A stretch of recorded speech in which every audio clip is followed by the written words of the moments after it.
Assalomu alaykum hurmatli obunachilar. Mana shu 908 Lacetti satili eng uzun mashina.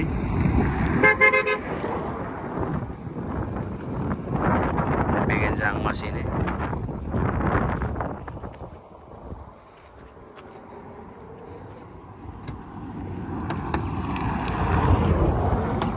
Lacetti 1.8 motor.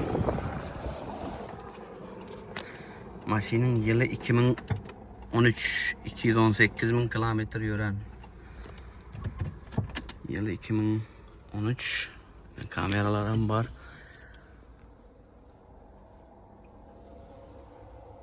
Maşinde metan var, 90'lık balon.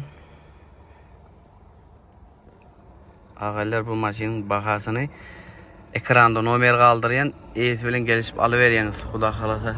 2013 yılı. Maşinde yine şu yönde adra kraskı var. Kaputta. Ekranda nomer kaldırıyan, gelişip alyanız Xudo kalasa. Bahasını ES bilen gepleşiyeniz. Rahmet.